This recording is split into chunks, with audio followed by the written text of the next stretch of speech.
Hi, it's Nicole from Mama Elephant, and this is the Stampede blog hop, and I have a card featuring the new Blogging Buddies stamp set. I've combined several other Mama Elephant stamps and dies to create this cute little desk scene with the Blogging Buddies stamps. I'm going to start by stamping all of the elements that I'm going to be using for my card today. I have the computer screen here. There's actually a laptop and then a desktop, both versions, and then lots of fun little greetings and cute little faces and accessory pieces there to create a scene, any kind of scene that you want to create. On the screen, I'm going to stamp the Love You greeting, and right above that, I'm going to stamp an additional greeting so that the entire greeting will read, I'm your biggest fan, love you. So fun little ways to customize the computer screens on these stamps. I'm just stamped the keyboard. I'm also going to stamp the mouse. I love that there's all the little components to really build the entire set.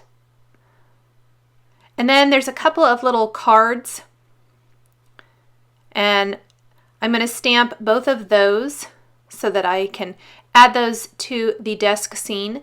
The bottle of milk here is from the purrfect Pals stamp set.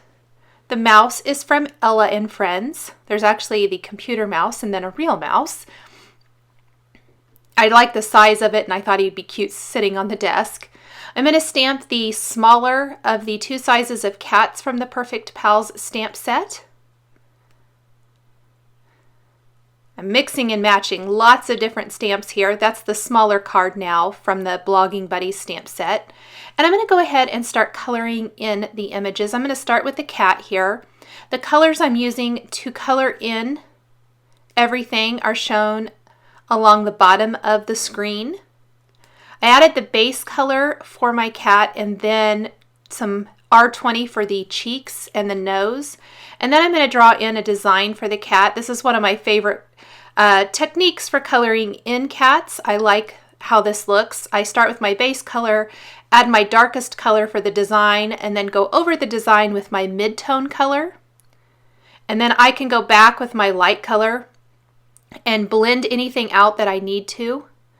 And then I'm going to go back with my darkest color and add definition to those areas where the legs are together, around the ears and the neck and things like that. Next, I'm going to move to the computer screen, and I'm going to use BG10 and BG11 to add just a little color to the computer screen. I want it to be fairly light. And then around the top portion of the computer screen, I am going to use cool gray markers. Where I used warm grays for the fur on the cat, I'm using cool gray markers for the computer screen. So the top portion of the screen is going to be dark. I kind of colored mine like my Apple desktop is at home, where it's dark around the top and then it's a lighter silver around the base. I'm going to color all of that in. Get that all blended out nice. You could color any color that you wanted to. I just kind of went with probably a more traditional color scheme here. Then I'll color in the keyboard with some of my cool gray markers and the mouse as well.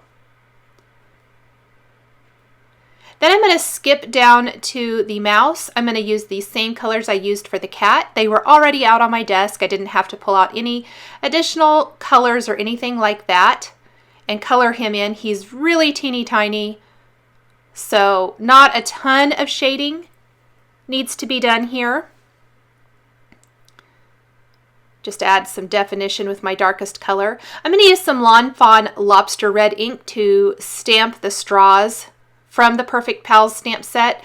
Now, a couple of those cards I tried out. I was going to do the paw print, and I ended up not liking that. So kind of disregard those for a second while I'm coloring in the bottle of milk here. I am going to stamp more cards, and then I'll show you what I ended up doing that I liked a little bit better. I'm going to stamp those cute little bugs from the Small Talk stamp set. They are sized perfectly for these.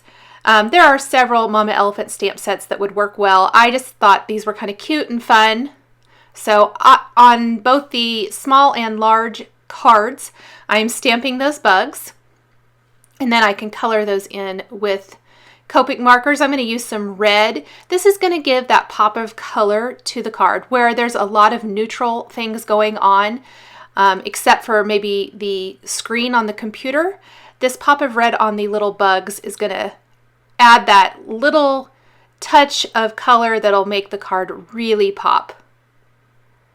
And it'll tie in with the red straws I stamped as well. Now the background of the cards is kind of a neutral, warm grays and a little bit of E40. Once I have everything colored in, I'm going to take all of the coordinating dies for all of these images and line them up and tape them in place with Post-it tape. And you want to make sure you get them really secure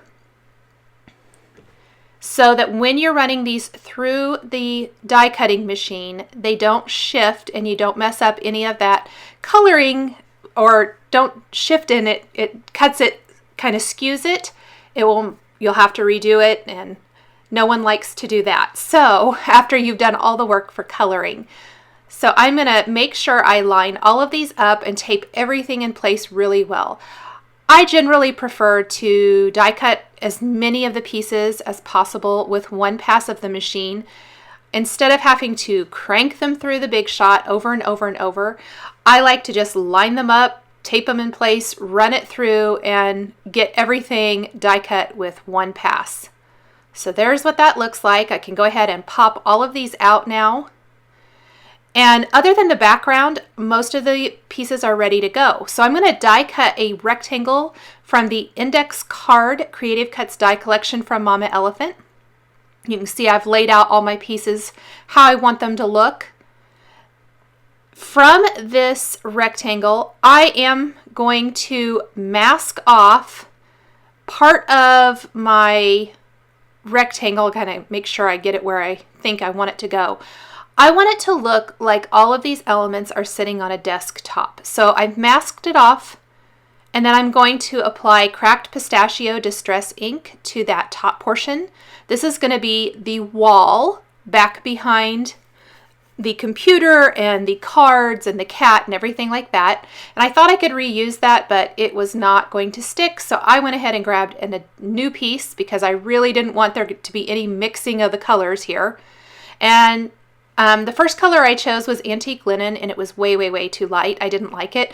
So I switched to Gathered Twigs, and I'll go ahead and blend that in on the bottom portion so that it looks like a wood desktop here. And then I'll peel that off, and you can see what that looks like. Now I wanted the wall to have just a little bit of texture, so I'm taking a Boutique Borders border stamp of these dots and stamping a tone on tone with the Cracked Pistachio Distress ink. And that will differentiate the wall from the desktop as well. I'm going to go ahead and attach all of my die cut pieces with foam adhesive. Originally I didn't think I would, but I think the foam adhesive gives it a tiny bit of dimension and really helps it to appear like all of these pieces are sitting on top of a desk. I started with the focal point of the card, which is the computer screen that has the greeting. So you definitely want that to be the focal point. And I'm going to build out from there. So I added the keyboard and then the mouse. The mouse is the only thing that does not have foam adhesive on it at this point. Then I'll add the drink with the straws. And I cut really teeny tiny pieces of foam adhesive for the back of this, and then I realized the one straw on the right was actually going to overlap the computer screen, so it didn't need foam adhesive, so I popped that off and added a little adhesive with the zig glue pin instead so that it stays nice and flat against the computer screen since it's already raised up with foam adhesive itself. Go ahead and add some adhesive behind the cat. I'm really just kind of trimming little bits and pieces here and there so that all of these die cut images have a nice secure backing on them. Add the cat, and then I can add that little photo frame. and I added, or not photo frame, the card, and then I added all the other elements on the other side, adding some black gel pen to the eyes and the heart on the computer screen, a little wink of Stella clear glitter brush pen to the bugs on the cards. Next, I'm ready to finish it off. So I have this white side fold card base from Simon Says Stamp. I'm going to trim off about 1/4 inch along the long side. Because I'm using the index card dies from Mama Elephant, they are slightly smaller, so the card is going to, the mats on the card are going to be a little bit smaller, and I want it to be even all the way around. I'm going to die cut that scallop frame from the Index Card Creative Cuts collection from white cardstock. And then I will mat the scene on this scallop rectangle and add adhesive or foam adhesive on the back of the scallop rectangle to pop it up on the card. So even though it's going to be white on white, that little bit of dimension will really help it stand out from the white background of the card base. And I want to make sure that the back of the card base is fully covered so that it doesn't dip or anything when I send this through the mail. It stays nice and secure and flat. I'll attach that there, and my card is complete. Thanks for watching this video showcasing the Blogging Buddies stamps and dies from Mama Elephant. The supplies I've used are listed and linked below the video on YouTube. Thanks for watching, and we'll catch you next time.